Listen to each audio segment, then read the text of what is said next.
Kągi, labas vakaras, mėlyjei, malonu Jūs matyti jau trečiajame, kas vyksta gyvai diskusijų ciklo vakare. Šis diskusijų vakaras yra trečiasis ir jau paskutinis, ko gero, bent jau šio ciklo vakaras. Galbūt už mėnesio kito mes pereisime naują tradiciją ir skirtingose viešose Kauno vietose organizuosim diskusijas kiekvieną mėnesį. Taigi siūlau stebėti naujienas ir prisijungti prie mūsų netgi ir žiemą. Ko gero, diskusijos bus šiek tiek intimesnės, kadangi rinksimės vis naujas kamerinės erdves jūsų patogumui ir diskusijų kokybei. Na, o šiandien trečiasis vakaras yra dedikuotas, kaip mes jau ir anksčiau žadėjome, vienai aktualiai ir opiai miesto temai.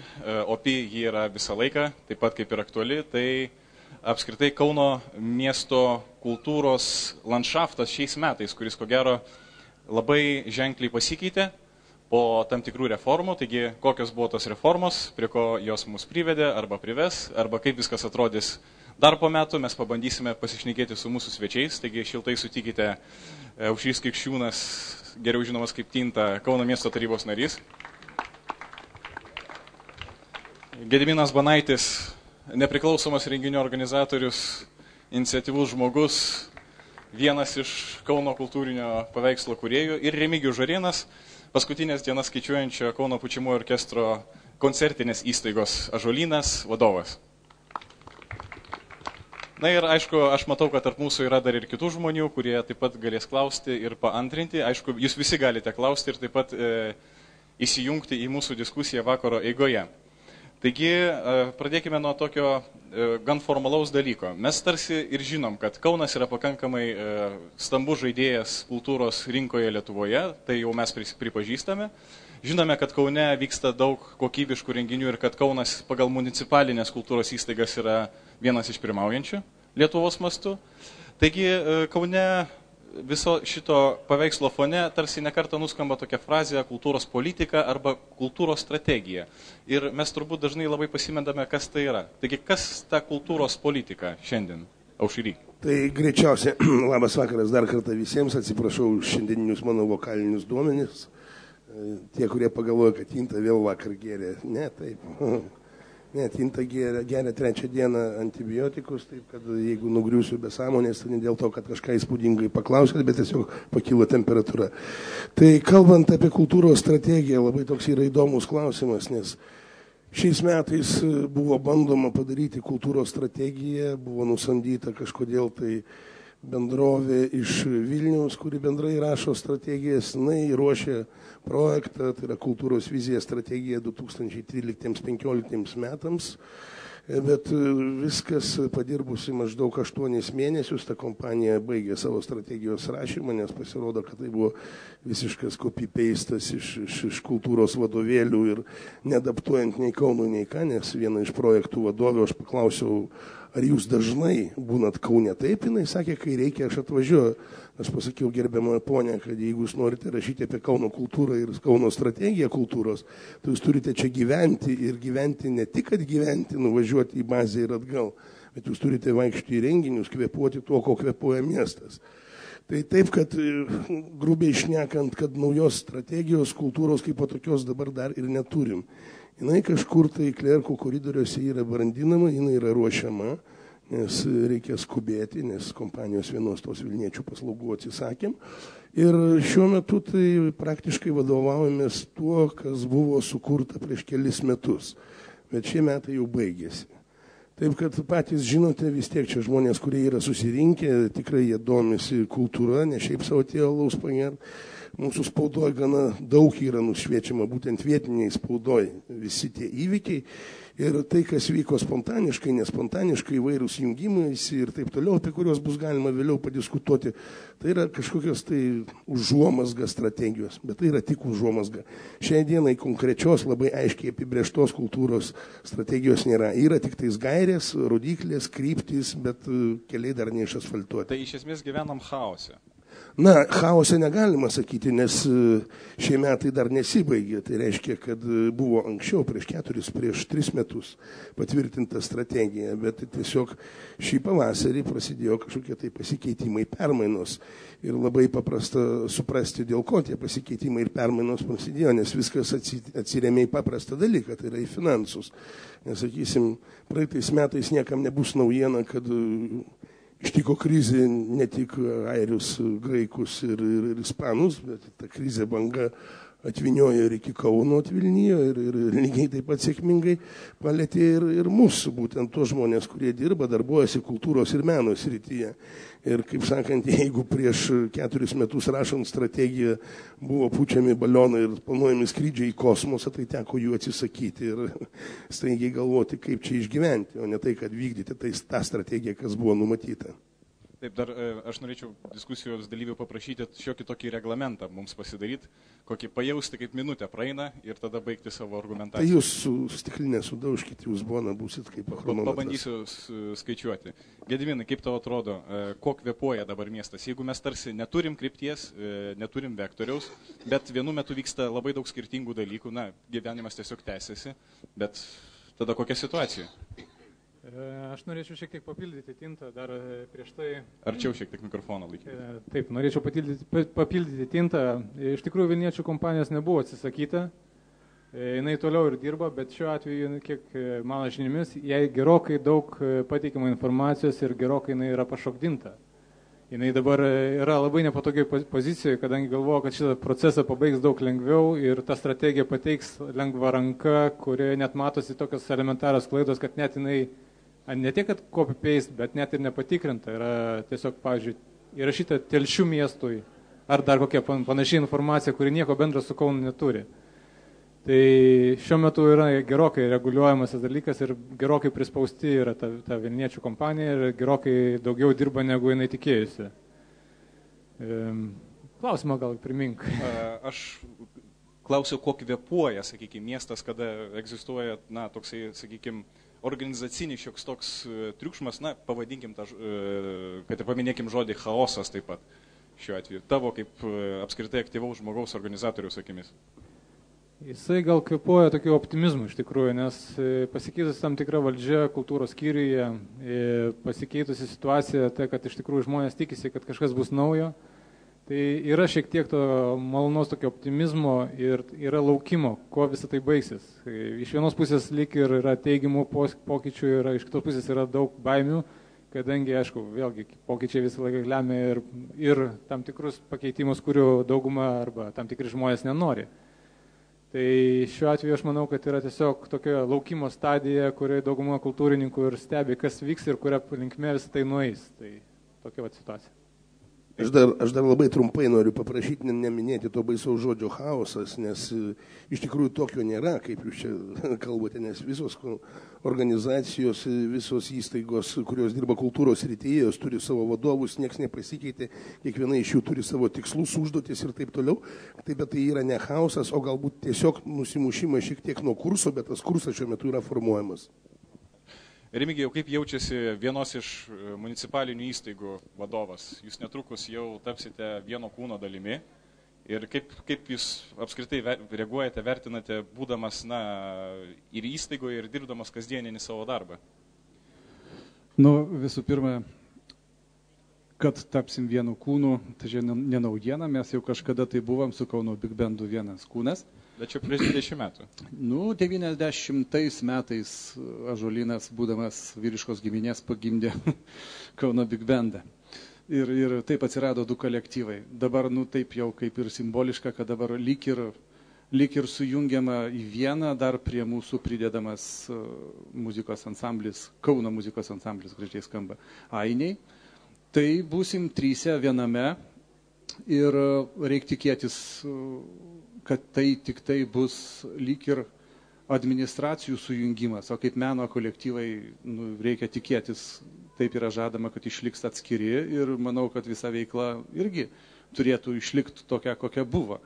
O dėl savęs aš tikrai nesilaikau šitos vietos, ar ką, aš nesu administracijos atstovas, nors aš dirbu šitą darbą, nors ne tik administracinį, bet taip susiklosti situacija, kad aš panašiai kaip ir meno vadovas ten dirbau ir pats esu muzikantas ir tikrai aš galiu dirbti ir paprastų muzikantų ir bet kuo, ir man netgi daug įdomiau dirbti meninį darbą, negu rašyti įsakymus ar studijuoti viešuosius pirkimus ar dar ką nors.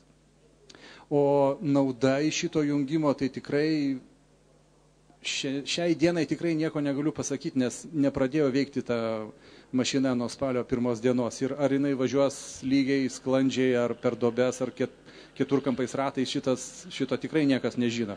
Kaip po metų pasakysim, o gal čia tikrai bus labai gražu ir labai puiku viskas, nežinau, tikrai nežinau, nes tokio labai konkretaus išaiškinimo, kaip maždaug veiks visas šitas mechanizmas, kol kas nėra, nes čia tikriausiai praktika parodys. Bet pats mechanizmas tarsi jau pajudėjo, jūs vis tik tai liko bemaž 2 savaitės iki pačio tarsi jau naujos įstaigos registravimo fakto. Ar jūs jau įsivaizduojate, kaip ta įstaiga dirbs, kaip viskas bus? Ar jūs tiesiog gausite tam tikrą faktą prieš savo akis paskui? Manau, kad iš pradžių gausim faktą, kad tas faktas bus 12 valandą spalio 1 dieną pradeda veikti naujoji įstaiga. Ir pagal visus pažadus kolektyvai kaip dirbo, taip dirbs. Kaip aiškina, visi mum ramina, kad muzikantai turėtų net nepajaust, kas čia atsitiko. Tai žiūrėsim, laikas tikrai parodys. Kaip jums atrodo, Aušry, ar vis tik tai tada, jeigu jau grįžtant šiek tiek į sausio vasario mėnesį, ar buvo girdimas menininkų balsas, kaip ten viskas turėtų būti pagal juos, ar kokiu principu buvo priimtas sprendimas, sakykime, jungti koncertinės įstaigas? Iš tikrųjų, tai sprendimas iki kultūros ir meno komiteto atėjo jau praktiškai suformuluotas pasiūlymas, mums tik tais beliko tik tais jį vertinti. Ir tada mes tą vertinimą tikrai kvietėmės ir visų kolektyvų, kurie yra suinteresuoti iš to veiksmų. Remigijus neduosiu nuot ir ne vieną kartą buvom susitikę ir diskutavom tais klausimais. Taip kad menininkas yra žmogus, kuris bijo kartais permainų, sakysim, jeigu dirbo 15 metų vienu ritmu, kažkokie tai pokyčiai, tai jį turbūt baugina. Bet kaip Remigijus minėjo, viso susijungimo esmė yra ta, kad menininkai, pats kūrybinis procesas to neturėtų pajausti. Tai yra ne kolektyvų sujungimas, įvardinkim tai, o kolektyvų administracinių objektų yra sujungimas į vieną. Lygiai taip pat, kaip pavyzdžiui, Peterburge, teko patirtim tokia pasidalinti, yra viena vienintelė vadybinė organizacija, tai yra kaip marketingo kontora, kurie atsakinga už visus muziejus, kurie pavaldus miestų ir taip toliau. Ir ten praktiškai ta viena struktūra valdo gal apie 150 tokių objektų. Taip kad čia tas eksperimentas naujovė, aišku, jinai kažkiek gąsdina, bet nemanau, kad idėja pati yra gera. Aišku, tą idėją reikės jos išpildymą prakontroliuoti. Aš per pirmąją mūsų diskusiją paklausiau Vytauto didžiojo universiteto prorektorės Auksės Balčytienės, ar būtų įmanoma, pavyzdžiui, padaryti tokį modelį, čia iškrentant iš konteksto, paimti, sakykime, pagrindinius Lietuvos universitetus ir sujungti į vieną kūną. Jinai man pasakė, kad ne dėl to, kad grėstų stagnacija. Dėl to, kad visas tas kūnas išauktų į didelį ir nepaslankų pakankamai organizmą. Ar jūs nematote tokios grėsmės šiuo atveju? Aš matau kitą grėsmę, iš tikrųjų, kada yra maži organizmai, jie kartais yra per mažai matomi ir per mažai pastebimi. Tai čia, aišku, gal šiuo atveju nelabai taikoma būtent šitoms organizacijoms, bet yra, bet kuriam sprendimui yra teigiamų ir neigiamų variantų, iš tikrųjų. Tai šiuo atveju didelis organizmas, galų galia pažiūrėkime tą pačią Bienalę, jinai kaip renginys yra labai didžiulis, bet labai mobilus. Aišku, jie valdo tik tai keletą žmonių, bet pats projektas, pats galutinis rezultatas yra labai tenkinantis visą miestą ir visą Lietuvą. Tai nėra lemiamas veiksnys, kad yra didelis, reiškia, sunkiai pajuda. Tai mes gyvenime turim kitą pavyzdį, sakysim, Lietuva yra daug koncertinių organizacijų, kurios vadinamos miestais ir rajonais ir juos valdo viena vadybininko agentūra, kuri vadinasi Seimas. Tai yra analogiškas pavyzdys. Aišku, kaip Seimui pavyksta sutvarkyti, čia kita šneka. Jie turi dar mažų kontorų ten aplinkui, labai daug pristeigtų. Tai čia yra grupės vadybininkai, kaip sakant. Gediminai, dar replika? Kitas įdomus klausimas, aišku, mes neišvengiamai šį vakarą dar grįžinėsim, nes kažkaip teatralai atsilaikė prieš šitą jungimą. tiesa. Kodėl? Ar dėl to, kad jie pareiškė savo nuomonę kažkaip užtikrintai, kadangi koncertinių įstaigų kaip ir mes negirdėjom tokios tvirtos ryžtingos nuomonės, na, gal nebent iš Ąžuolyno, o teatralai pasielgė šiek tiek kitaip. Na, sakysim, yra du atsakymo variantai. Vienas taip atsilaikė, antras dar pažiūrėsim. Čia kitas klausimas, labai įdomus. O čia dar pažiūrėsim, jau, man atrodo, dar pamatysit. Taip. Na, kitas labai įdomus klausimas, aš manau, yra viešosios ir biudžetinės įstaigos.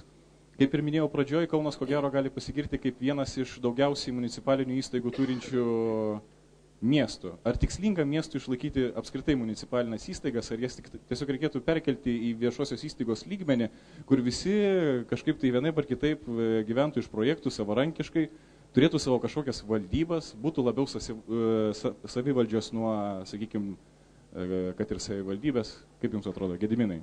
Jūs čia specialistas turbūt. Toks ir specialistas. Tiesiog daug domėjusi šitą dalykų ir šiandien buvo labai arši diskusija būtent apie tai, kokia linkme turėtų eiti miestas. Ar demokratizavimą tokiu būdu, kada visus paleidžiam nuo virvės ir kas kaip nori, taip ir išgyvena. Nu, gal čia liberalizmo daugiau galim pavadinti iš tikrųjų, bet kitas variantas iš tikrųjų sudaryti sąlygas geras ir jos aiškiai kontroliuoti. Abu variantai turi vėlgi tiek pat teigiamų dalykų, tiek pat neigiamų iš tikrųjų.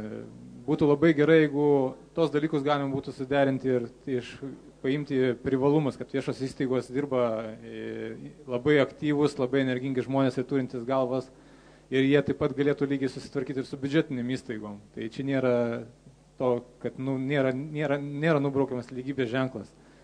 Lygiai taip pat biudžetinė įstaiga gali būti tokia pat kūrybinga ir lanksti ir, tarkim, pritraukti tiek pat lėšų, jeigu kalbant apie finansavimą iš kitų fondų, iš Europos Sąjungos, tarkim, fondų. Ir lygiai taip pat sėkmingai dirbti. Čia nėra vienos taisyklės, kad turime laikytis taip ar anaip. Nes, tarkim, šiuo atveju galėtum ir pats atsakyti, ar filharmonija gali būti VŠI. Na, tai labai didelis organizmas, valdomas iš centrinio aparato, ko gero. Bet idėja...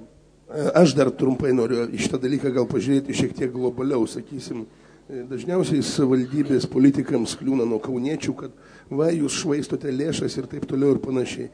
Visi šitie jungimaisi, visokios reformos ir taip toliau, tai yra lėšų taupimas. Žmonės pradeda rėkti, jūs ne ten lėšas taupote. Gerai, tada yra tokia alternatyva, krizinis variantas. Kauno gatvės visos yra apšviestos, ne vienos duobutės ir ne vieno meninio kolektyvo išlaikomo iš savivaldybės. Ja, bet čia jūs pasakėt pakankamai radikaliai, taip, taip žmonės dažniausiai įtikina radikalūs argumentai. Nesakysim, sako, kam, atsakysim, davėte simfoninių orkestrų 1 milijoną litų. Mes ne simfoniniam orkestrui davėm 1 milijoną litų. Mes davėm Kauno miestų gyventojams 1 milijoną litų nuolaidą koncertų biletams. Tam, kad jeigu mes neremtumėm simfoninio orkestro, jisai tą 1 milijoną litų turėtų užsidirbti. O užsidirbtų, tai vienas iš šaltinių uždarbio, tai yra bilietų pardavimas. Aš taip labai grubiai, ūkiškai, liaudiškai pasakiau. Galim truputėlį. Va būtent, mano nuomonė, tai yra kas link biudžetinių įstaigų miesto įkurtų. Būtent, mano nuomonė, tam ir įkūrė miestas biudžetinė įstaiga, tarkim, kaip mūsų pučiamųjų orkestrą, kuris jau 50 metų skaičiuoja, o 51. Būtent tam ir įkūrė miestui, ne kažkam tai, kad mes važiuotume į Panevėžį, į Klaipėdą, tarkim, kur nors ieškot 1-2 tūkstantuką užsidirbti. Bet įkūrė miestui, kad mes grotume čia. Ir va, tie biudžeto pinigai, kur mokami muzikantam algom, jie turi likti čia ir Kaunas, kaip aš sakau, turi išnaudoti šitą kolektyvą, jeigu jis jį turi. Ir nereikia taip numest kolektyvo ramiai, kad jūs ten žiūrėkit, kažką galvokit, kažką darykit. Mes jums duodam pinigų, jūs dabar galvokit, ką daryti. Tai mes galvojam tikrai. Ir mes per metus turim apie 70-80 koncertų ir didžioji dalis, 50-60 grojimų, tai būna savivaldybės užsakymų ir būna mieste. Ir būna miesto šventės taip toliau. Ir biudžetinė įstaiga, man atrodo, kelt į pirmą vietą užsidirbimo klausimą, kad kuo daugiau užsidirbsi, tu tuo būsi geresnis. Tai nu, ar nenustelb šito iš viso kolektyvo reikalingumo miesto ir taip toliau. Bet iš esmės tai yra vienas iš stambiausių kriterijų, jeigu, sakykime, vertinamos biudžetinės įstaigos, tai ko gero vienas iš pirmųjų atsižvelgimų yra kiek ta įstaiga uždirba pinigų. Tarp kitko kolektyvo nuostatose, pagal kurios gyvena biudžetinės įstaigos ir koncertinės įstaigos, nėra nei žodžio parašyta apie uždarbį. Yra parašyta, įstaiga gali turėti specialiųjų lėšų. Viskas. Daugiau ten apie uždarbį nieko nėra parašyta. Taip, užsidirb būtina ir jeigu, tarkim, vadovas gali padaryti, jam paskambina, pasako, vat jums reikia žolyno, vat mokam 2000, ar galite jūs pražygiuoti su kokia nors ten firma, tai žinoma būtų keuliška pasakyti, negalim, nes mes tingim. Šito mes nedarom, mes ir užsidirbam ir negalime susidirbti milijoną, netokie, mums nemoka kaip pradžioje iš koncertą, truputį mažiau. Tai mes susidirbam 40-50 tūkstančių į metus. Tai čia nėra kažkokie baisus pinigai, bet vis tiek mes jos kažkaip tai užsidirbam tarp šitų renginių, kur mes tikrai atidodam Kauno miestui. Ir aš skaitau, kad už tokias tikrai neipatingai didelės algas vis dėlto dirba specialistai. Ir specialistai, aukštos klasės.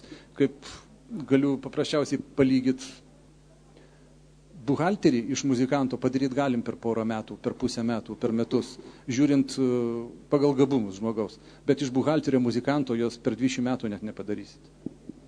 Aš norėčiau gal šiek tiek tokią provokaciją realiai, nes man šitoj diskusijoje, kada kalbam apie biudžetinės įstaigas ir panašiai, mes visą laiką imam, tarp draugų kalbėdami ainius.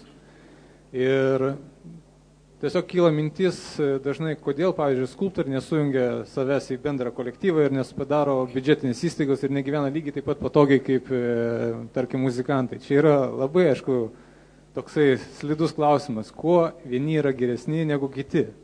Nes lygiai taip pat džiaugtųsi ir fotografai turėdami biudžetinį įstaigą, lygiai taip pat džiaugtųsi turbūt ir, nežinau, dar kokie nors meno dizaineriai, tarkim, sujungia save į biudžetinį įstaigą ir taip pat pristatinėdami miestui save ir panašiai. Remigijus kaista, aš matau. Nekaistų. Šiaip mes koncertinė įstaiga. Ar įsivaizduojat, kad skulptorius išeina į aikštę ir daro skulptūrą 8 valandas? Performansą galėtų kokią nors. Taip, galėtų.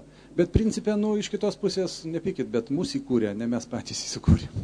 Plius koncertinės įstaigos statusas yra suteikiamas jau ko gero nesavivaldybės. Koncertinės įstaigos statusas yra suteikiamas ministerijos ir jį reikia, aš kaip skaitau, čia yra garbė įgauti, nes tai yra priklauso nuo repertuaro, nuo specialistų skaičiaus, nuo atliekamų koncertų. Ten yra tam tikri kriterijai, ne visiems kolektyvams suteikia koncertinės įstaigos statusą, tik tai tokiam jau galim pasakyti, kurie atitinka tam tikras sąlygas.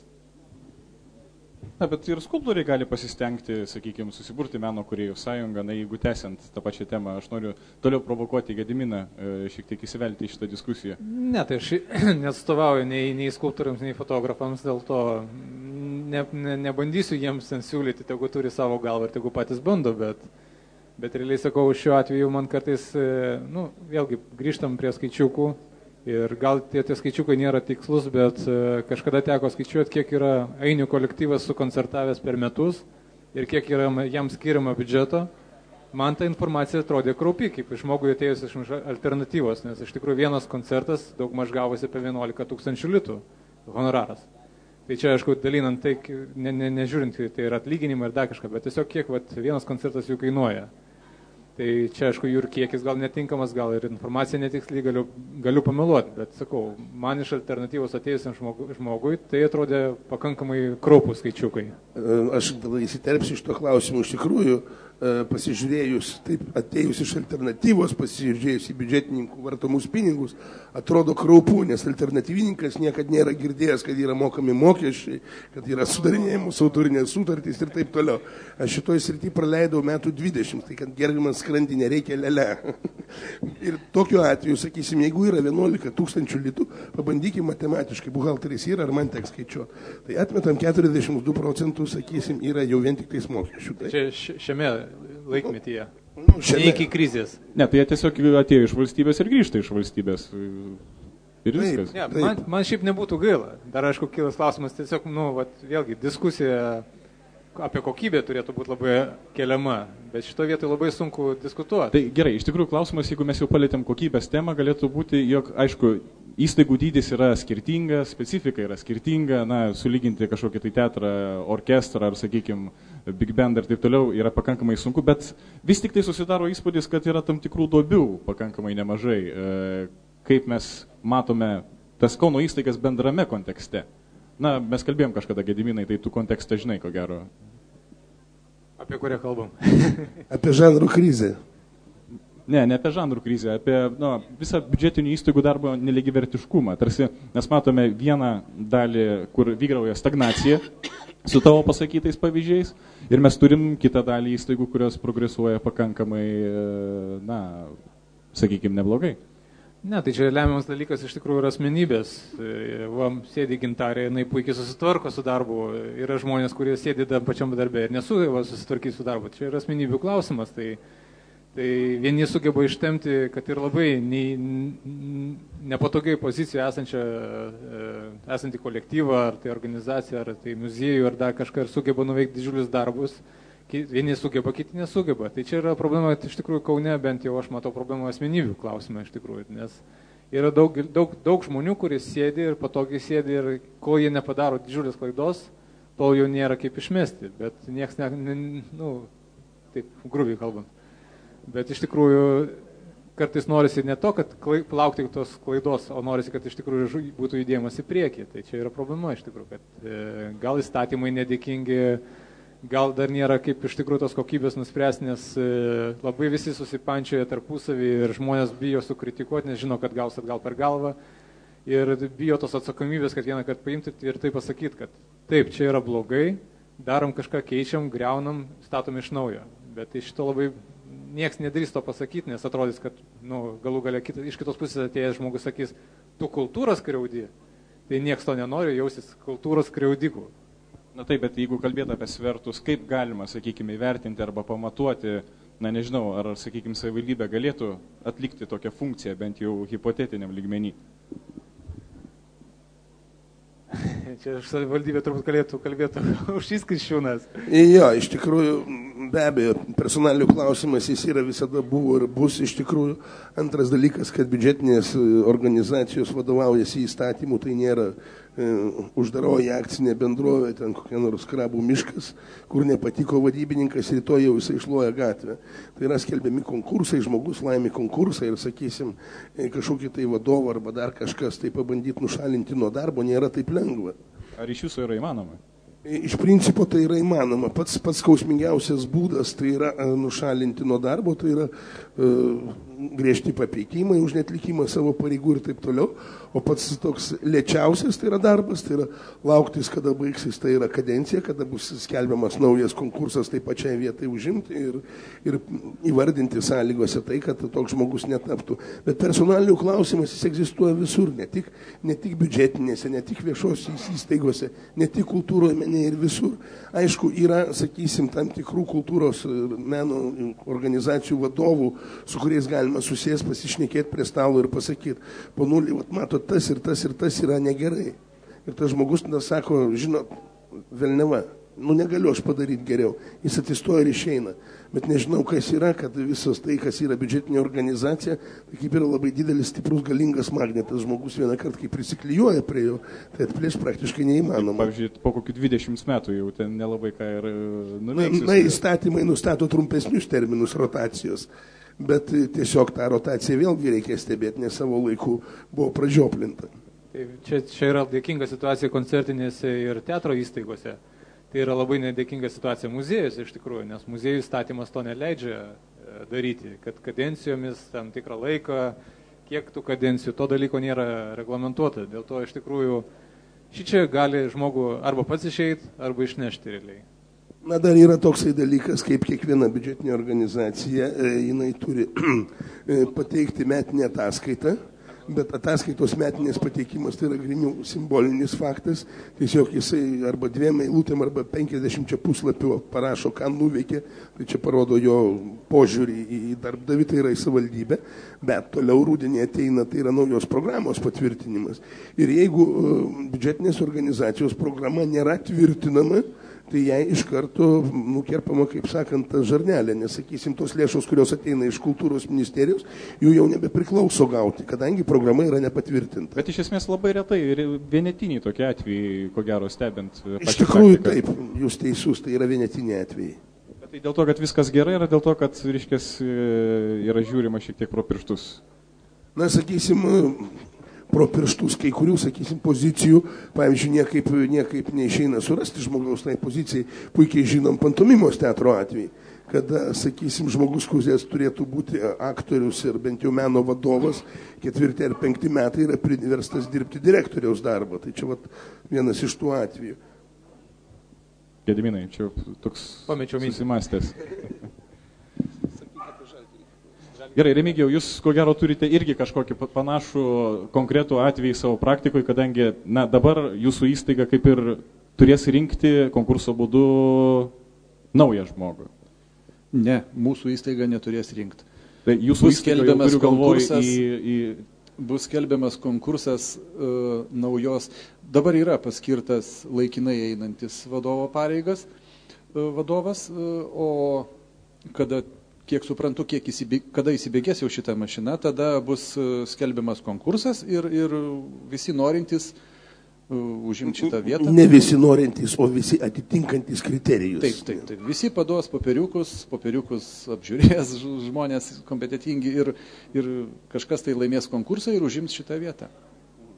Aš pats patekau visiškai atsitiktinai praktiškai Ąžuolyno vadovo vietą, nes aš pas buvau Ąžuolyno muzikantas nemažai metų ir irgi buvo šiokia tokia krizinė situacija, kada senais laikais savivaldybė nurėžė visai kultūrai apie 50%, kiek atsimenu, finansavimo. Čia kada kvartetas turėjo groti trise. Taip, čia kažkada ta frazė sparnuota, nuo tada jinai laksto.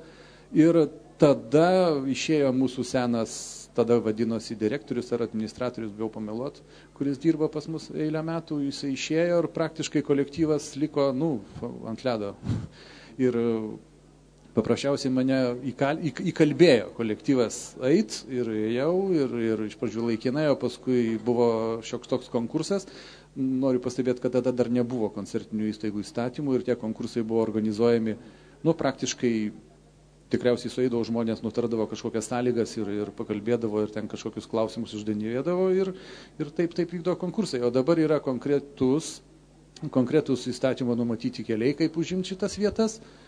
Ir dabar, kai bus naujas vadovas, bus konkursas, ta prasme, ir tikiuosi, kad laimės, išrinks puikų vadovą ir jisai sugebės susitvarkyti su šitais trim kolektyvais, tarp kitko labai skirtingais.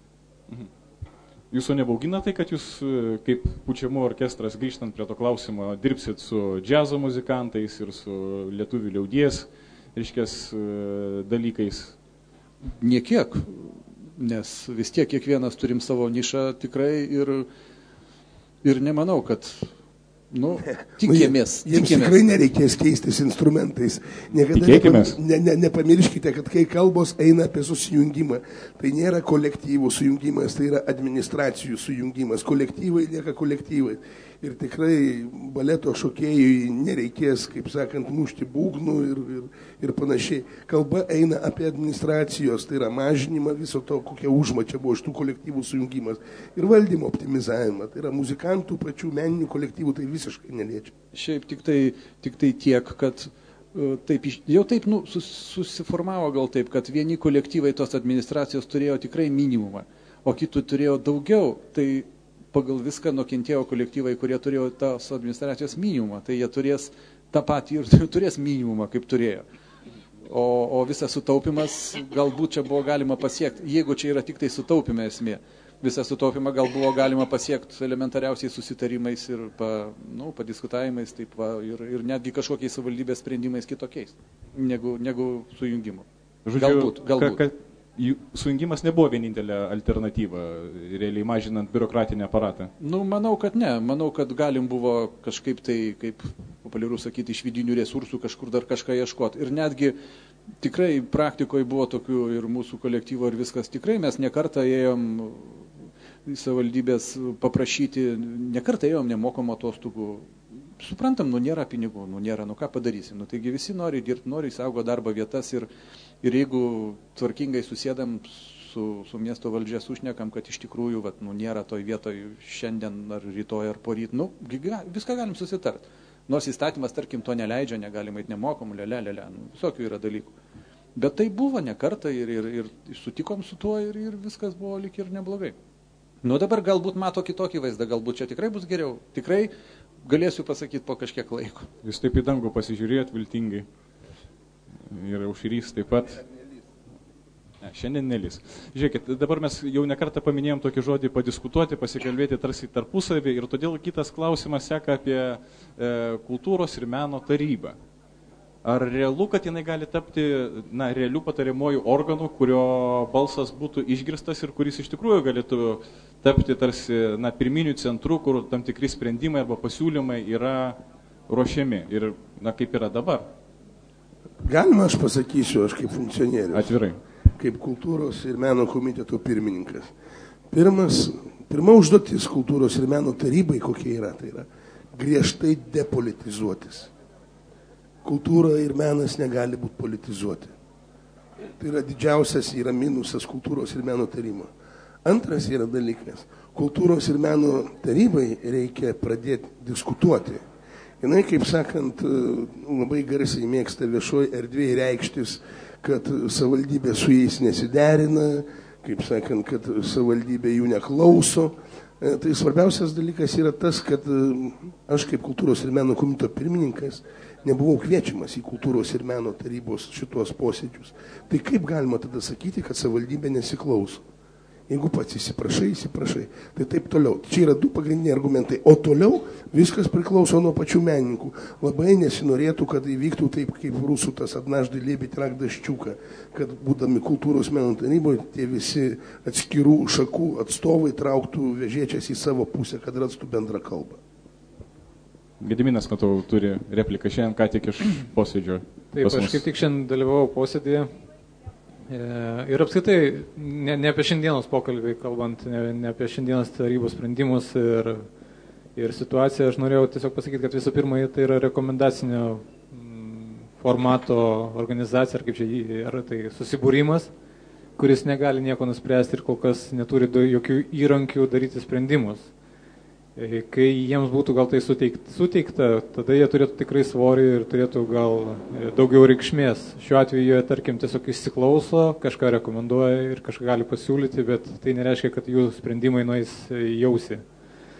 Kitas dalykas yra ta, kad iš tikrųjų vėlgi ta meno ir kultūros taryba yra sudaryta iš žmonių, kurie ne visi yra suinteresuoti domėtis visų bendrų Kauno kultūros gyvenimų ir spręsti viso Kauno problemas, iš tikrųjų kultūrinės. Tai čia irgi yra problema, nes daugelis jų žiūri per savo veiklos prizmę ir negalvoja, kad kažkas kaimynui yra problema didesnė negu jų problema. Tai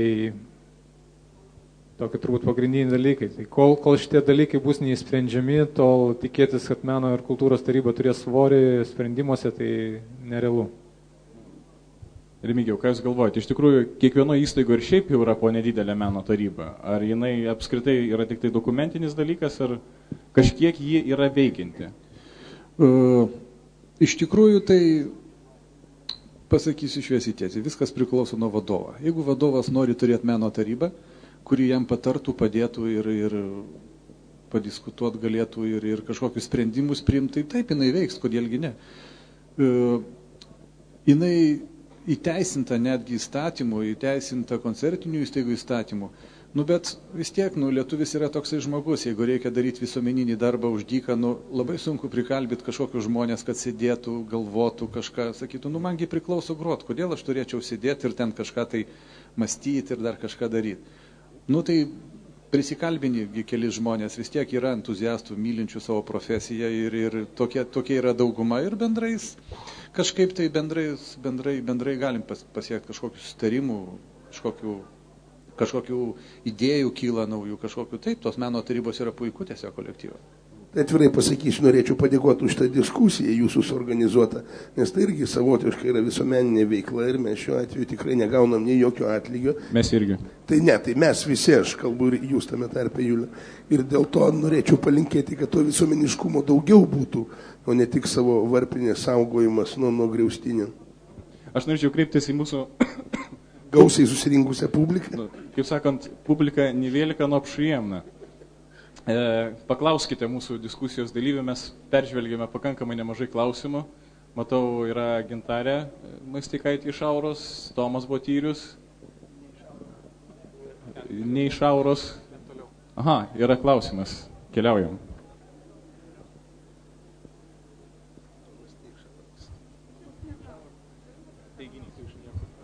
Čia bus neklausimas, aš norėčiau pasakyti savo nuomonę.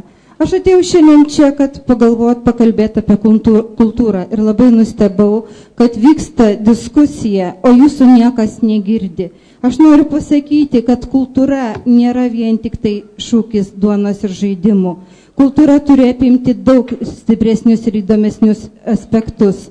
Vien tik tai Kaune nėra jos visiškai tos kultūros strategijos. Tai, ką jūs dabar kalbėjote, aš matau, kad jūs net visiškai esat neįsigilinę į kultūrinę situaciją. Aš noriu pasakyti, kad skulptoriai, jie yra meno kūrėjai, jie turi savo dailininkų sąjungą, kaip ir kiti meno kūrėjai, jie priklauso sąjungai. Ir jiems nereikia naujų darinių. Jie puikiai dirba. Ir man labai keista, kad vyksta diskusija. Šitos diskusijos, šitie klausimai yra labai svarbus. Kaunas turi fortus neišnaudotus. Nėra Europoje analogų šitiems fortams. Tai galima tikrai daryti ir turizmą, ir kultūrą. Yra medinis paveldas, kuris nyksta. Irgi nėra strategijos tam. Yra daug naujų kolektyvų, daug jaunų, kūrybingų žmonių, kurie nori kurti ir daryti. Nėra nei studijų. Nėra galimybės nei keistis su Europą menininkais, nėra labai daug ko. Ir tai, ką aš girdžiu šiandien iš jūsų, jūs tiesiog net nesuprantu, kas vyksta. Jūs puikiai suprantat, kad jungiant kolektyvai, tai yra politiniai dalykai, kad yra ne lėšų taupimas, o yra visiškai kiti dalykai. Ir man tikrai labai gaila, kad rimtus gerus kolektyvus jungia ir taip drastiškai. Taip, kad ponai, reikėtų apie kultūrą kalbėti prie apskrito stalo ir kad tikrai girdėtų žmonės, kuriems tai rūpi ir kurie nori keisti. Sėkmės, gero vakaro. Ačiū, iš tikrųjų labai buvo kultūringa iš pradžių prisistatyti, reikėtų žinotumėm, iš ko girdim šitos priekaištus. Ir šiaip, manau, jūsų pasisakymas labiau tiktų pačios diskusijos užbaigimui, nes diskusija dar nesibaigė. Įsivaizduokit, paskrandį guli ir fortų paveldo klausimai, ir medinių namų, o jūs jau išbėgat įvykiams už akių. Ačiū tik. Reikime prie esmės, Aušry. Taip, aš nesupratau klausimų, kas norėtų paklausti. Tai, kad mes dabar šnekam daleka, gerai, tiek to, jeigu žmonės taip nori, taip supranta, bet mes atsakėme visus klausimus, kurie mums buvo užduoti ir mes tą temą diskutavom. Gerai, dar turime klausimą? Gintarė. Gintarė Maistikaitė, Kauno šokio teatras Aura. Malonu labai jūs čia matyti ir iš tikrųjų smagu, kad mes kalbamės, kažkokiu būdu kalbamės, bet tiesiog aš noriu priminti visiems pavasario įvykius, kai čia buvo iš tikrųjų tas didysis vajus jungimų ir vat vieni jau yra sujungti, kiti planuojami. Lyg tai buvo nustoję jungti, mes padarėm tokią gražią akciją Napoleonas keliasi per kultūrą, tada sustabdėm lyg tai šitą visą veiklą. Ir mes prašėm vieno dalyko, tai yra kalbėkitės ir mums sakykit, jeigu ką nors darysit. Dabar tiesiog yra neoficialų šaltiniai, kad vėl pradėjo klibinti klausimus, būtent teatrų, tai yra Kauno šokio teatro Aura ir pantomimos įstaigos jungimą. Mes iš tikrųjų jau buvom nuėję pas merą, paklausti jo, ar tai vyksta, jisai mums oficialiai pasakė, kad ne, bet ne iš oficialių šaltinių žinom, kad vis dėlto šitie klausimai yra svarstomi. Tai gal mums reiktų dabar jau susirūpinti, ar mums kas nors praneš, ar mums atsiųs raštą, kad jau mes sujungti. Kaip dabar čia toliau bus? Iš tikrųjų, labai ačiū už tą gražų šou su popieriniam kepurėm ir su Napoleonu. Tai buvo labai svarus indėlis į menininkų ir politikų diskusiją.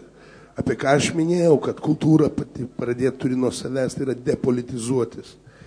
Dabar apie jungimusis ir taip toliau. Matote, tai nėra vienadienis sprendimas.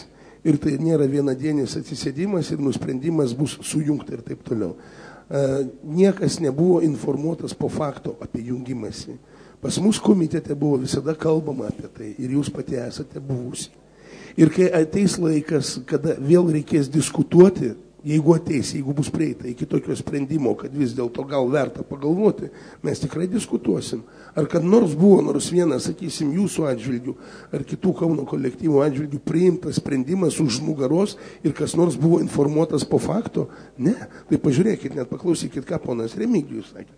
Jis dabar sėdi ir jisai žino, ir jisai pavasarį dalyvavo visose šituose pokalbiuose, diskusijose, buvo ieškoma kažkokio tai geresnio sprendimo, galbūt kitokio, bet kadangi yra priimtas toks ir jis dabar žino, kad bus sujungta ir kad bus naujas direktorius renkamas ir taip toliau, o ne atėjo į darbą ir rado naują direktorių. Antras dalykas, biudžetinės organizacijos turėtų puikiai žinoti, kad viskam yra įstatymo numatyti terminai ir jeigu yra kažkoks tai suplanuotas jungimas, tai tikrai niekam nėra perkūnas iš giedro dangaus. Bet tarsi Remigijus irgi sako, kad jis likus 2 savaitėm iki jau pačio fakto, kai bus viena įstaiga, jis dar nežino, kaip atrodys viskas ten viduje, o jis dabar yra įstaigos vadovas, kol kas dar egzistuojančios. Tai dabartinės egzistuojant. Taip, čia iš tikrųjų yra problema. Turėtų būti šiek tiek iš administracijos pusės daugiau skaidrumo. Teoriškai buvo išdėstyta vizija. Taip, Remigijau, viziją mes esam visi apkalbėję, bet to pačio galutinio popierinio rašto dar nėra. Jeigu jūs, gerbiamoji, jeigu jūs tai turėjote galvoje, kad nevyksta diskusija, tai šiuo atveju tai ne diskusija, o tiesiog, sakysim, kažkurioje grandy sušlubuoja ir neteina galutinė informacija su parašais ir taip toliau. Tai čia apie šitą jūs turėjot galvoti. Bet gal aš tik supratau, Gintarė, kaip tik kalba apie skaidrumo trūkumą, kada tarsi planavimas vyksta skirtingose lygmenyse ir galva nežino, ką daro kojos ir atvirkščiai. Gintarė.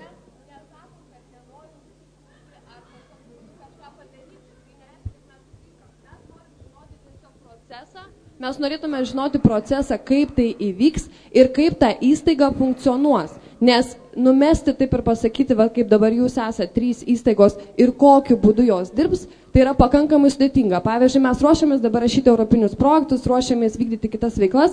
Mums labai svarbu žinoti, kas bus toliau, dėl to, kad mes planuojame 1-2 metų į priekį, ar ne? Pavyzdžiui, man asmeniškai svarbu yra projektų rašymas. Jeigu mes tampam 2 įstaigos, kaip tai funkcionuoja, nes dabar mes ir ruošiamės 2013 metam. Ir jeigu atsiras prie mūsų arba mes prie kažko, šių metų gale ar kitų metų pradžioje, kai bus svarstomi biudžetai, ką mes tada darysim.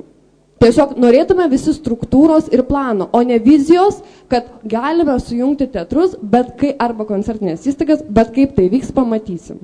Tiesiog to. Tai taip, aš iš pradžių ne visai teisingai supratau.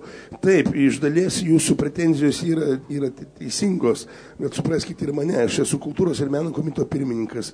Mūsų reikalas yra susėsti su jumis, apsitarti, apsižvelgti, ką galim daryti, ko neverta daryti, atsižvelgiam jūsų rekomendacijas, surašom didžiulį raštą ir tada jau administracija paruošia popieriuką, kurio kartais pritrūksta arba tas popieriukas atėjęs šiek tiek skiriasi nuo to, apie ką mes buvom kartu kalbėję. Bet, Aušry, tame reikalas, kad to popieriuko ir nebuvo. Šiuo atveju, jūsų atveju iš tikrųjų labai yra įdomu, nes to popieriaus nėra. Mes lygiai to pačio prašym, kad parodykit, ką sugalvojot, kas čia bus. Remigijau, aš irgi noriu jį pamatyti, ne ką mažiau negu jūs. Iki šio nėra, nes sprendimas priimtas, sujungt priimtas. O kada buvo priimtas sprendimas, kiek aš supratau, tik tada buvo pradėta mąstyti, kaip tas viskas atrodys. Žodžiais vizijos paišomos su pirštų ore buvo gražios. Ir vienas dalykas dar, truputį stebiuosi, jeigu yra, kad ir toks elementarius dalykas kaip struktūros darimas naujos įstaigos. Ir šitame, aš suprantu, čia yra tikriausiai administracijos darbas, taip daryti, bet nėra pakviesti nei vieno kolektyvo vadovai, šitam, ar padiskutuoti, ar pasiaiškyti, ar kas geriau gali suprasti apie kolektyvo vidinę, pavyzdžiui, struktūrą už vadovą, kuris dirba ten kažkiek eilę metų ir maždaug įsivaizduoja ir žanro prasme, kas turi būti, kokie muzikantai, ar kokie ten papildomi darbuotojai, ar dar kažkas. Ir dabar tikriausiai vis tiek bus taip, kad bus iš administracijos pusės nuleistas kažkoks tai ten, gal ir puikus, gal ir geras, gerai sugalvotas, bet paprasčiausiai šitos diskusijos nebuvo. Šituo aš pilnai pritariu, pilnai sutinku ir lygiai taip pat esu nuskriaustas, nes su komitetu nėra diskutuojama irgi, kokia bus, pavyzdžiui, struktūra apie tą popierinį variantą. Mums jau atneša gatavą. Mes būname su jumis, su Aura, kiek esam labai daug diskutavę. Mes išdiskutuojam, tada išsakom, užprotokoluojam, tai keliauja administracija ir ten tada arba įgauna tą formą, kurią mes buvom sugalvoję, arba ten kažkas staigiai klonuoja ir suteikia kažkokį tai visai kitokį variantą ir tada jau mes komitete vėl sakom, palauk, brolyti, bet tai ne tai. Ir žodžiu, taip tempėsi guma ir va dabar yra šiuo atveju jūsų situacija, kad jūs dar neturite savo struktūros, neįsivaizduojate, kas bus, kiek bus buhalterių. Kodėl Remigijus tame nedalyvauja, kaip jums atrodo? Čia klausimas yra grinai administracija, jeigu įsivaizduojat savivaldos įstatymą, kas yra administracija ir kas yra miesto tarybos nariai. Mūsų yra sprendimas priimtas, yra teiktos rekomendacijos, yra administracijos direktoriai, o direktorius po to paskirsto pagal kompetencijas. Bet jūs kalbatės tarpusavį? Mes su menininkais jų turite galvoje? Su visais. Be abejo, su visais mes kalbamės. Niekas, visiems yra, mūsų komitetai yra atviri, kas nori, tas ateina, dalyvauja, tas išsako savo nuomonę, tas užsiregistruoja ir tikrai, ir aš to labai džiaugiuosi, nes yra žmonių, kurie aktyviai gina savo nuomonę ir dažnai tą pasiekia, bet trūksta šitoj vietoj grandy tarp politikų ir administracijos. Aišku, aš suprantu, kad visa šita reorganizacijų banga palėtė ne tik pačius koncertinius kolektyvus, bet va dabar šitoj vietoj truputį tik žodis chaosas, nes ir pati administracija buvo ganėtinai gerokai reorganizuota. Tai va, aš bandau nurašyti šituos visus nesklandumus ant tos netikėtos administracijos reorganizavimus. Bet jeigu tai tęsis ir kitais metais, tai vadinasi yra blogis. Bet, turim dar klausimą, gerai, netęskim. Dar vienas klausimas, jūs po to. Aš esu Ramūnas Šimukauskas, Kauno Mažasis teatras. Apie tai, ką jūs kalbate apie žinią iš savivaldybės iki organizacijų, iki įstaigų, aš manau, kad ilgą laiką buvo tam, nenorėčiau sakyti tokio sabotažo, bet tokio tylos sienos atsitvėrimo nuo kultūros skyriaus buvusio.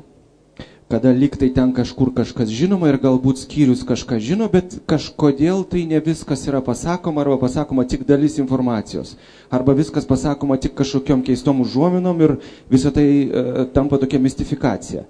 Aš labai tikiuosi, kad po reformos ir naujo skyriaus atsiradimo šitas dalykas išnyks, todėl kad to šiek tiek, man rodos, yra buvę.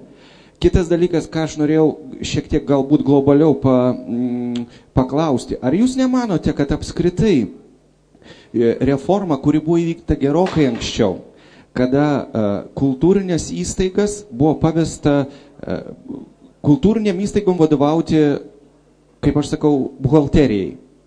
Todėl, kad kuomet buvo, dar aš atsimenu tuos laikus, kada buvo meno vadovas atsakingas už meno kūrimą, kolektyvą ir taip toliau, o direktorius arba administracijos vadovas buvo kaip jo pavaldinys, kuris tvarko dokumentus.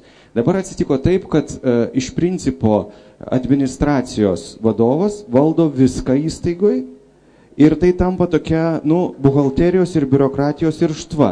Ir administracinių vėzdų mes galime daryti, ką norim, neatsižvelgiant į tai, ką kolektyvas. Čia aš galbūt kalbu iš mūsų, sakykime, mažojo tokios situacijos, bet aš manau, kad iš principo sistema pati yra keista ir ne visai teisinga. Aš suprantu, kad vadyba turi būti stipri įstaigoje, bet vis dėlto tai ar mes teigiame, nes kartais toks jausmas, kad geriau sutvarkyti visus popierius taip, kad atrodytų ataskaitos gerai, bet nesvarbu, ką mes padarėm, nesvarbu, ką mes sukūrėm, absoliučiai neįdomu, ar tai yra gerai ar blogai, svarbu, kad ataskaita yra gera.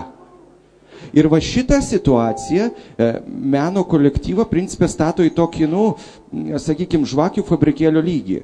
Svarbu, kad produkcija būtų nesvarbu gera ar bloga. Taip, aš pilnai suprantu šitą visą klausimą, nes kaip tik šiandien Remigijus minėjo, kad buhalterė niekada neišmoks groti, o muzikantas gali tapti buhalteriu. Taip, ta sistema kažkada, kada meno vadovas, būtent pats menininkas buvo aukštesnis už administratorių pagal pareigas ir pagal galimybės, ta tikra sistema buvo gerai.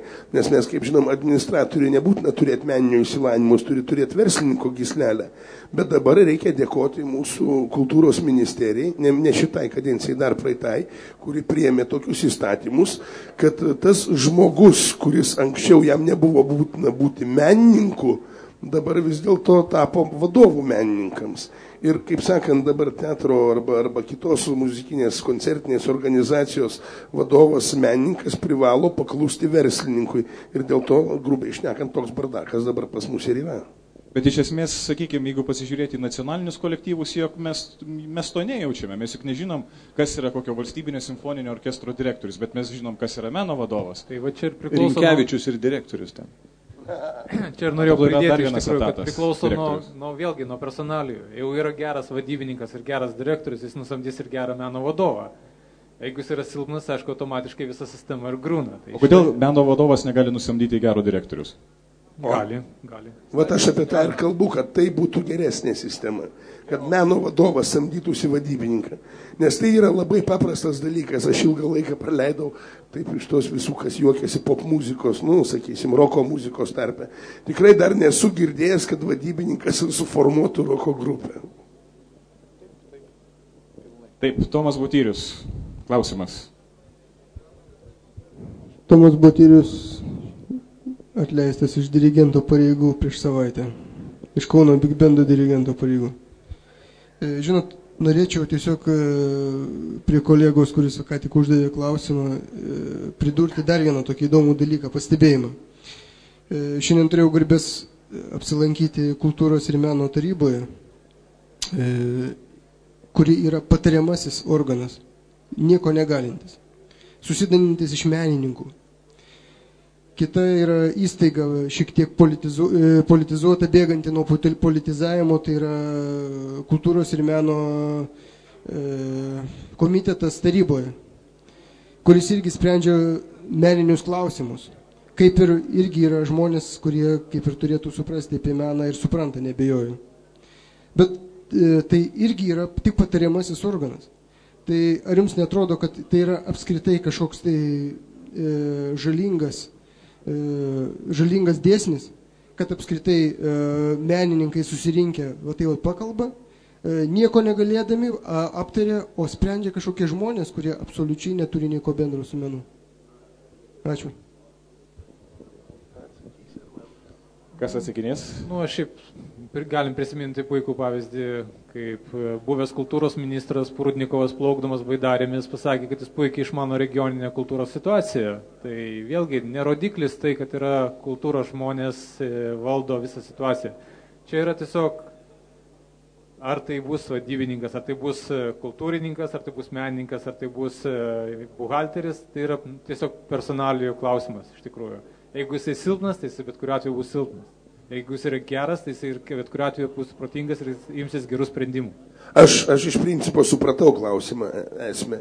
Taip, visiškai kultūros ir meno komiteto nenuvertinčiau, tai nėra patariamasis balsas, tai yra miesto tarybos struktūros padalinys, tai yra politinis padalinys, kuris priima... Žaudry, bet tu ką tik sakai, kad tai yra patariamasis organas. Ne. Ir kad jūs nieko negalit, niekas jūsų neklauso. Tai, bet aš čia dabar tai kalbu, atsiprašau už jį, aš dabar kalbu tai ne dėl to, kad aš noriu kažko tai užvažiuoti. Tikrai ne. Aš noriu pasakyti tik tai, kad galbūt vertėtų žiūrėti į šiandienos problemas, padaryti šiokias tokias išvadas ir padaryti kažkokį tai organą, kuris spręstų galutinai ir jį apie meną ir jį sudarytų menininkai. Atsiprašau labai, kad pertraukiau. Aš supratau, gerai, mes abudu vienas kitą supratom, tik nesusikalbėjom. Situacija yra tokia, taip, tam esat visiškai teisus. Jeigu komitetas, būtent mūsų komitetas patvirtino kažkokį tai sprendimą, tai dar nereiškia, kad tas sprendimas įsigalios, nes dar yra reikalingas tarybos sprendimas. Ir tarybos sprendime tada jau prasideda politizacija. Tai yra valdančioji dauguma, mažuma ir taip toliau. Ir tie visi aktualūs miestui klausimai, jie, kaip sakant, paskęsta visose šitose politinėse intrigose. Iš tikrųjų, kiek kartų buvo prašyta, kreiptas į politikus, kad gerbėmiai, bent jau kultūros srityje atsiribokime nuo politikos ir žiūrėkime į tam tikrus sprendimus. Ten, kur miesto ūkis, biudžetas ir taip toliau. Taip, ten partijos privalo turėti savo interesų, bet kai kultūros srityje stringa, bet mes to nieko pakeisti negalim. Visa tai yra Seimo, visa tai yra vyriausybės rankos, tai yra įleidžiamoji, įstatymų leidžiamąją galią, kas turi, tas gali tai sureguliuoti. Taryba vėlgi turi priimti tuos visus sprendimus, negalima patikėti kardinalių sprendimų kažkitai grupeliai žmonių. Čia, aš suprantu, tai yra bėda, tai yra blogis, bet šiuo atveju nieko negalim padaryti. Gražvydas, klausimą užduos. Vis dėlto noriu klausimėlį. Gražvydas dar neišmestas pianistas iš Kauno Bigbendo. Vienu žodžiu, aš tik tai tokį klausimėlį norėjau paklausti. Tos nuostatos, tie parametrai ar nuostatos, pagal kurios yra, reiškia, veiksmas vyksta taip, kad administratorius yra aukštesnėje vietoje negu atlikėjai, yra aplamai meno vadovas. Kas jas patvirtino šitas nuostatas, kad visų, reiškia, miesto kolektyvų, ar ne visų, ar tik tai Kauno Bigbendo, reiškia, patvirtintas, kas jas patvirtino? Ir kad, reiškia, būtent administracijos žmogus, kuris valdo administraciją, yra aukščiau negu žmogus atsakantis už menus tam kolektyvė. Nesvarbu, ar Bigbend ir ne. Kada tai buvo priimta ir nuo kada tai prasidėjo? Ir ar tai buvo visą laiką? Ir ar tai bus visą laiką? Kai bus, matysime, bet iš tikrųjų tai yra koncertinių ir teatro įstatymas, kuris yra nuleistas iš daug aukščiau negu mūsų valdžia čia esanti. Tai jau čia mes aukščiau nepašoksim. Šiuo atveju iš tikrųjų labai yra didelė bėda, kad kai kurie įstatymai yra antiek griežti ir savivaldybė neturi kompetencijų neįtakoti. Jūs sakot, kad su menininkais, sakysim, politikai savivaldybės nesitarė tam tikrais klausimais. Bet aš lygiai taip pat kaip tarybos narys, būdamas, galiu pasakyti, kad Seimas su mūsų savivaldybė nesitarė daugumą klausimų. Sakysim, niekas net neatsižvelgia nei kultūros, nei švietimo, nei kitos ministerijos į, sakysim, kokią tai specifiką pageidavimą, ten regioninę, dar kažkas. Tai. Jie atėjo kaip kirvių, nubalsavo, priėmė įstatymą ir dabar turim tai, ką turim. Ir man lygiai taip pat nepatinka ta visiška nesąmonė, kad meno vadovas kaip ir yra kažkoks pastumdėlis, kur gali, sakysim, kolektyvui vadovauti koks nors graštininkas, vadybininkas, buhalteris arba dar kažkas tai meniniam kolektyvui. Aš tą situaciją matau, bet ką padaryti? Čia Gintarė Mastikaitė dar oponuoja. Čia tiesiog tokia replika, pamastymas, retorinis pasiūlymas. Tai gal nebūkime akla avių banda ir tada pradėkime mąstyti. Gerai, jums Seimas jūsų neklauso, bet tai jūs pradėkit klausyti. Kodėl negalim daryti iš pačios truputėlį kažkokių pokyčių? Ir dabar grįžtant prie to, kad sakot, čia pačioje pradžioje pokalbio, buvo pačioje diskusijos pradžioje, kad sakot, jūsų nesikviečiam diskusijas, ar ne? Bet po to tokia buvo prieštara, kad, vėlgi prie to, kad jūs nelabai galite ką padėti. Tada gal pasakykit, į ką reikia kreiptis tiesiai, šviesiai. Mes nueisim su atvira diskusija, nes iš tikrųjų, labai norim žinoti, kaip bus, norim galbūt pasiūlyti sprendimų. Tarsi mes nenorim jums ten tų Napoleono žygių daryti kiekvieną dieną. Aišku, galim, čia reikės, padarysim. Bet mes tiesiog norim kalbėti, suprantat? Norim dirbti gerai ir kalbėti su jumis, ką galim įspręsti, kaip galim įspręsti. Nes kartais ta situacija tokia juokinga, kad tu gauni tą informaciją, šiandien, rytoj pasiūlyk sprendimą, kaip čia viską padaryti. Mes tą darėm pavasarį. Iš tikrųjų, visi, man atrodo, visos įstaigos biudžetinės teikia pasiūlymus sutaupimo ar tos tiesiog pertvarkos, ką mes galėtume padaryti, reorganizacijos, taip. Ir tai turėjom padaryti gal per 2 dienas, ar ne? Tai mes tą padarėm, kas toliau. Tiesiog to labai trūksta. Ir ta informacija, kuri... Aš tiesiog dabar esu truputėlį skaudinta dėl to, kad aš praeitą savaitę vėl gavau informaciją apie tai iš neoficialių šaltinių, kad kažkas vyksta. Ir kai tu eini pas žmonės ir klausi, kas vyksta, niekas nieko nesako. O šitą, man dabar toks, taip, čia asmeniškai pokalbis dabar tarp mūsų vyksta. O kodėl jūs nepaskambinat man, nepasiklausėt? Nu, atvirai pasakykit, Paskambins. čia sėdinčių žmonių ne vienas yra skambinęs man asmeniškai privačiai ir klausęs, kas yra. Aš žinau, jeigu kažkas tai nepateikia oficialiai informacijos, tai bent jau aš tikrai pasakysiu tai, ką žinau. Pažadu rytoj paskambint, man iš tikrųjų kitą savaitę festivalis buvo užsikasus, bet dėl to atėjau čia paklausti tiesiai šviesiai. Ne, viskas tvarko, tai net jeigu nepabėgsi, šiandien dar pasikalbėsim. Čia dar Tomas būtų ir jūs replika.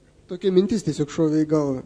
Žinot, mes čia kalbam, reiškia, vieni klausia, kiti atsako, ir vieni protingi, ir kiti protingi. Bet, žinot, norėtųsi vieno tokio dalyko. Nu, taip jau yra gyvenime. Žinot, tai gyvenime nedaug reikia. Faktiškai dažniausiai vieno arba dviejų žmonių ir valstybėje gali įvykti perversmas. Faktiškai vieno kartai žmogaus, stipraus. Tai vat mes dabar čia, nu, mes nesakom, kad kažkuris iš jūsų turėtų būti Lietuvos kultūros gynėjas, didvyris ar ten kažkoks karžygys.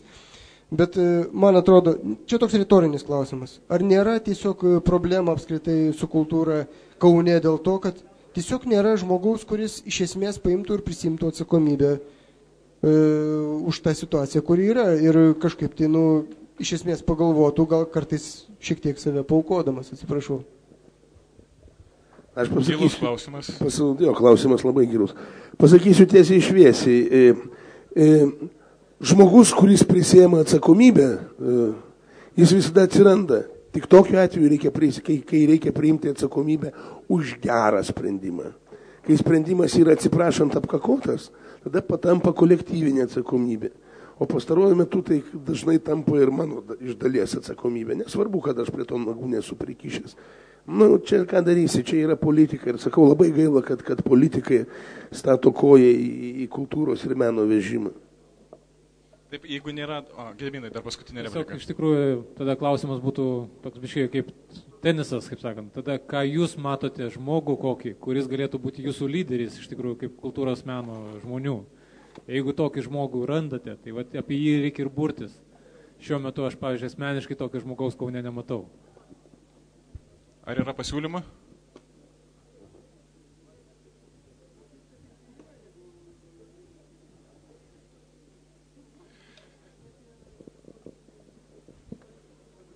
Tomai, tuoj mikrofonas.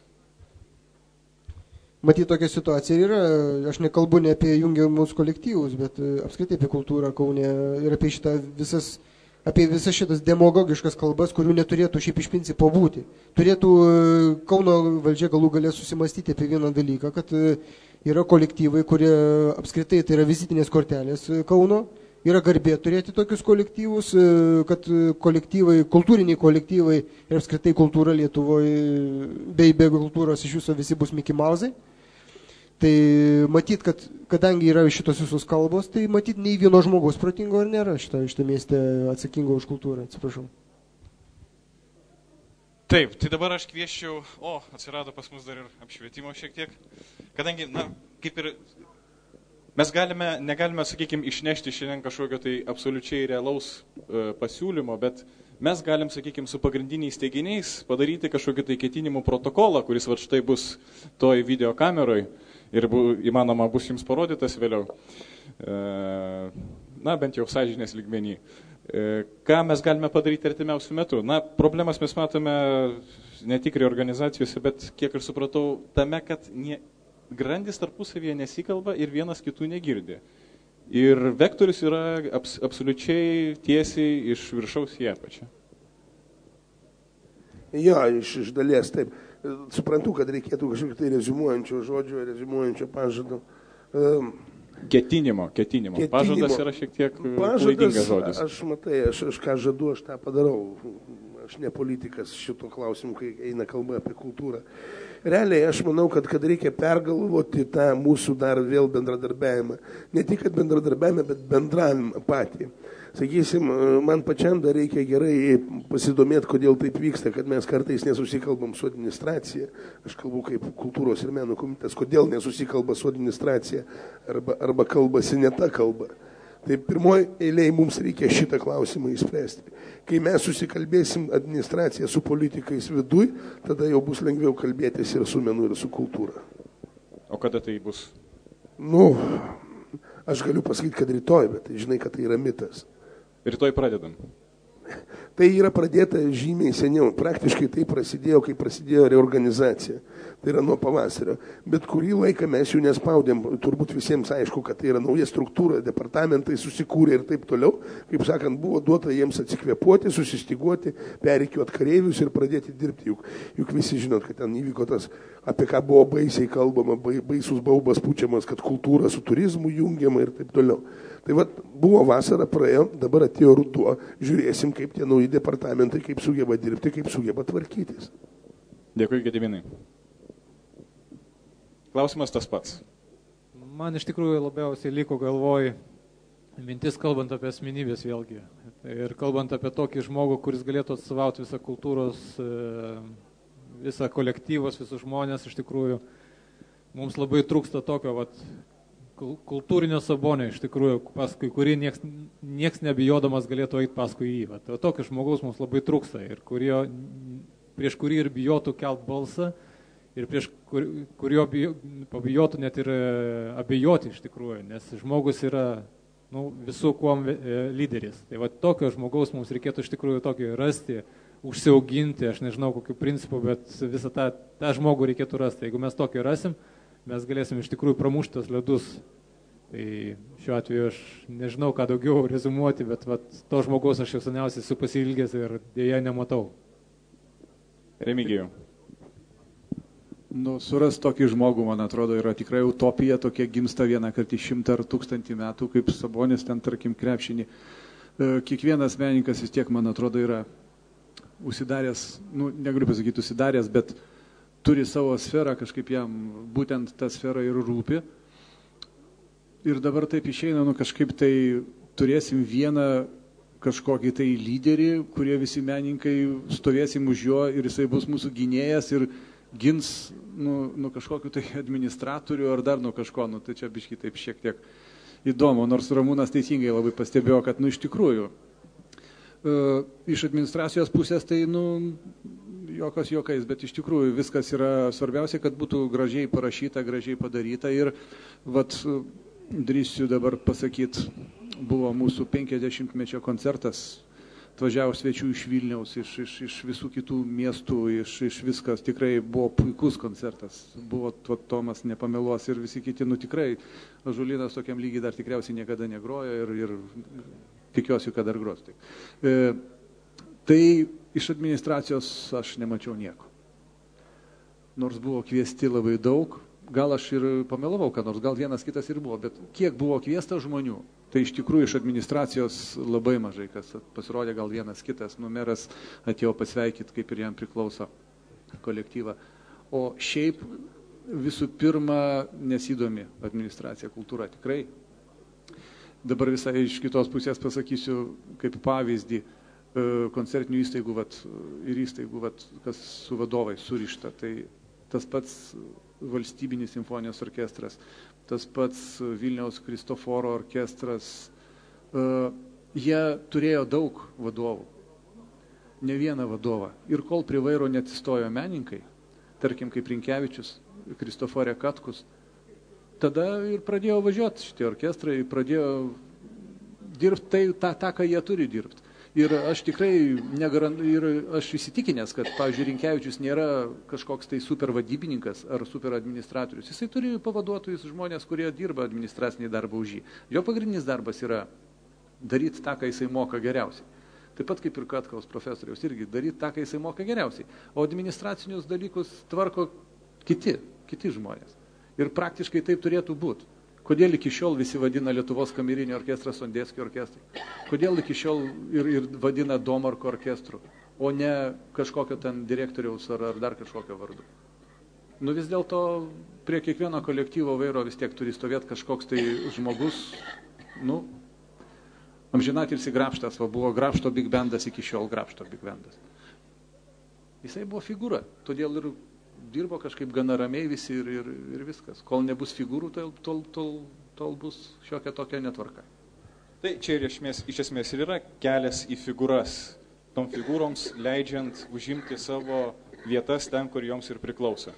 Kągi, ačiū Jums labai, su mumis šioje diskusijoje buvo Remigijus Žorėnas, Ąžuolyno vadovas, Gediminas Banaitis ir Aušrys Krikščiūnas. Ačiū Jums. Tai buvo trečioji ir paskutinė diskusija iš ciklo, kas vyksta gyvai. Susitikime dar rugsėjo 20 dieną finaliniam renginiui čia, jokių diskusijų nebus, bet bus šiek tiek muzikos.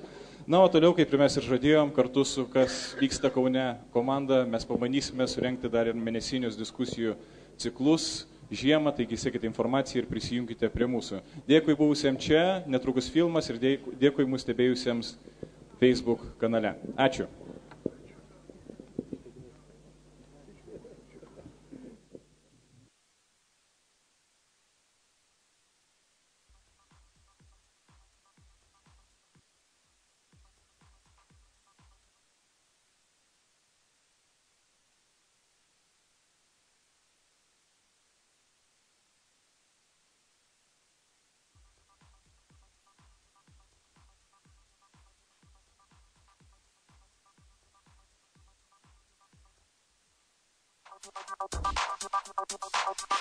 Thank you.